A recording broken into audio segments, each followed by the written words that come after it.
communiqué de presse du Conseil national de la résistance congolaise sur le pillage des minerais de la République démocratique du Congo par le Rwanda. L'aveu de recel assumé de l'Union européenne par la voix de son ambassadeur en RD Congo, M. Berlanga Martinez Nicolas, laisse perplexe. Il a dit que 80% des minerais qui sont exportés par le Rwanda sont d'origine congolaise. Le Conseil national de la résistance congolaise a suivi avec attention l'interview de ce mardi 28 mai 2024 dans les locaux de la Deutsche Welle à Kinshasa de M. Berlanga Martinez Nicolas, ambassadeur de l'Union européenne, près la RDC, et a pris bonne note des déclarations faites à cette occasion. Au-delà de toute formulation protocolaire et politiquement correcte, nous devons souligner l'aptitude diplomatique de M. Berlanga à présenter une situation à la fois ubuesque et tellement révoltante.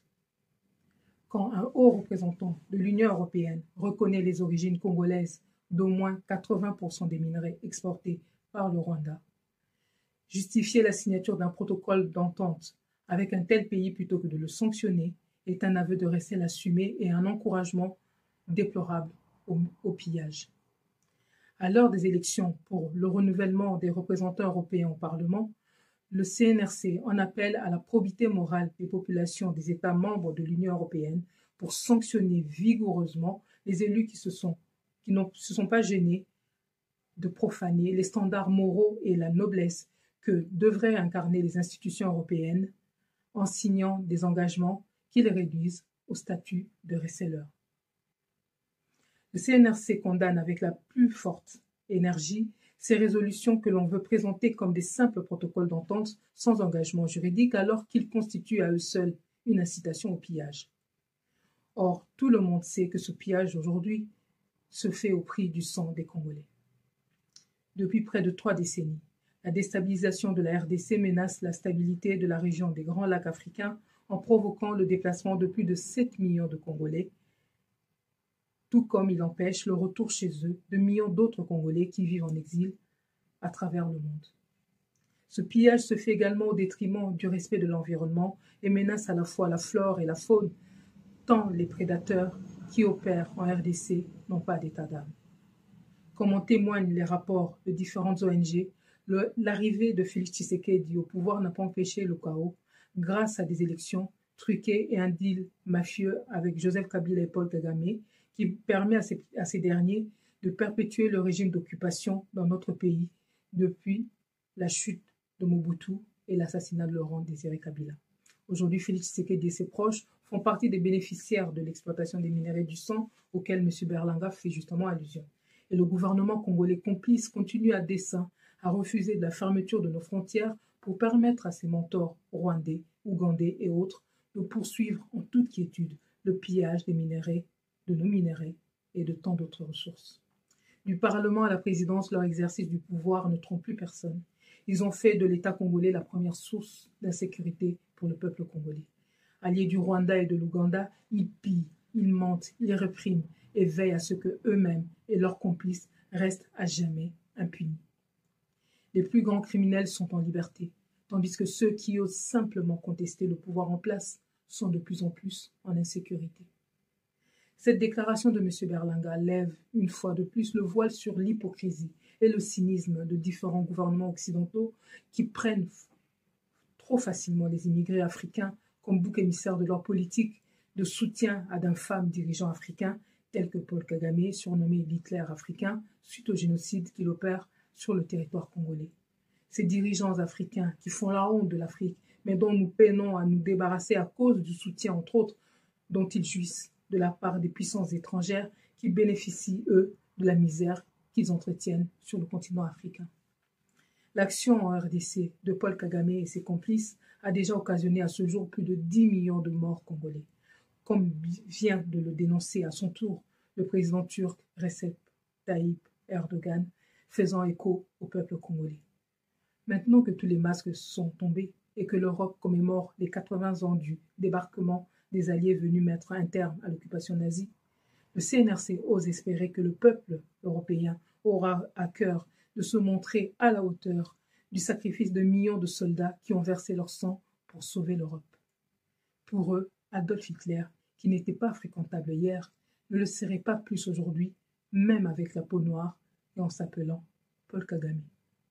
Paris, le 7 juin 2024, pour le Conseil national de la résistance congolaise, CNRC en sigle, et la Pareco RC, Candide Okeke, responsable du pilotage stratégique du CNRC, vice-présidente de la Pareco RC, responsable du site www.résistancecongolaise.com.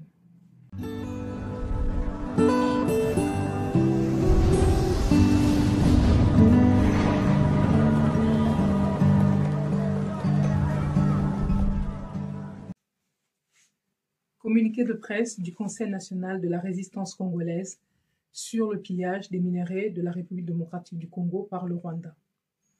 L'aveu de recel assumé de l'Union européenne par la voix de son ambassadeur en RD Congo, M. Berlanga Martinez Nicolas, laisse perplexe. Il a dit que 80% des minerais qui sont exportés par le Rwanda sont d'origine congolaise.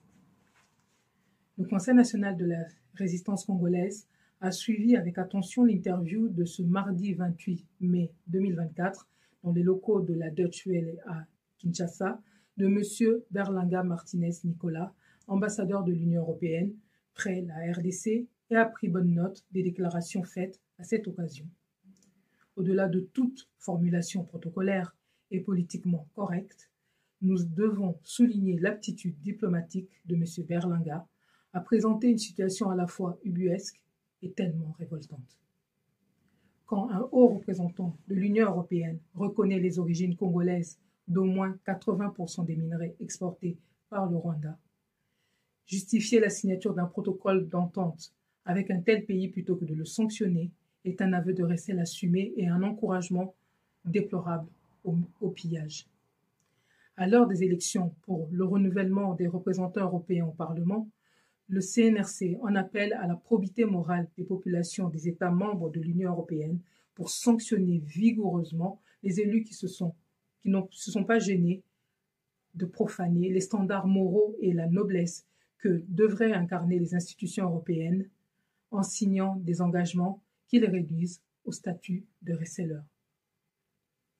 Le CNRC condamne avec la plus forte énergie ces résolutions que l'on veut présenter comme des simples protocoles d'entente sans engagement juridique alors qu'ils constituent à eux seuls une incitation au pillage. Or, tout le monde sait que ce pillage aujourd'hui se fait au prix du sang des Congolais. Depuis près de 3 décennies, la déstabilisation de la RDC menace la stabilité de la région des Grands Lacs africains en provoquant le déplacement de plus de 7 millions de Congolais, tout comme il empêche le retour chez eux de millions d'autres Congolais qui vivent en exil à travers le monde. Ce pillage se fait également au détriment du respect de l'environnement et menace à la fois la flore et la faune, tant les prédateurs qui opèrent en RDC n'ont pas d'état d'âme.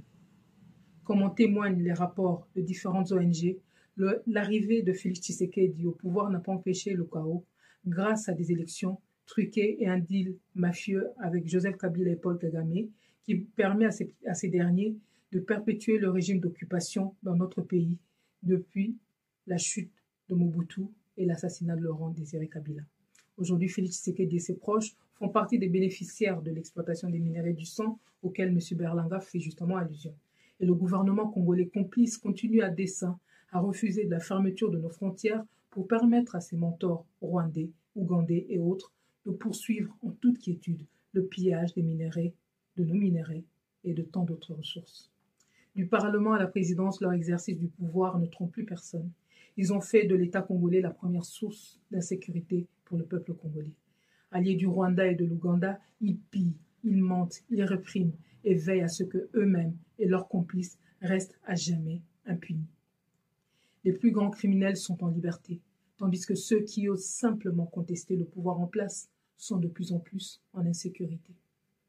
Cette déclaration de M. Berlanga lève une fois de plus le voile sur l'hypocrisie et le cynisme de différents gouvernements occidentaux qui prennent trop facilement les immigrés africains comme bouc émissaire de leur politique de soutien à d'infâmes dirigeants africains tels que Paul Kagame, surnommé l'Hitler africain, suite au génocide qu'il opère sur le territoire congolais. Ces dirigeants africains qui font la honte de l'Afrique, mais dont nous peinons à nous débarrasser à cause du soutien, entre autres, dont ils jouissent de la part des puissances étrangères qui bénéficient, eux, de la misère qu'ils entretiennent sur le continent africain. L'action en RDC de Paul Kagame et ses complices a déjà occasionné à ce jour plus de 10 millions de morts congolais, comme vient de le dénoncer à son tour le président turc Recep Tayyip Erdogan, faisant écho au peuple congolais. Maintenant que tous les masques sont tombés et que l'Europe commémore les 80 ans du débarquement des Alliés venus mettre un terme à l'occupation nazie, le CNRC ose espérer que le peuple européen aura à cœur de se montrer à la hauteur du sacrifice de millions de soldats qui ont versé leur sang pour sauver l'Europe. Pour eux, Adolf Hitler, qui n'était pas fréquentable hier, ne le serait pas plus aujourd'hui, même avec la peau noire et en s'appelant Paul Kagame. Paris, le 7 juin 2024, pour le Conseil national de la résistance congolaise, CNRC en sigle, et la Pareco RC, Candide Okeke, responsable du pilotage stratégique du CNRC, vice-présidente de la Pareco RC, responsable du site www.résistancecongolaise.com.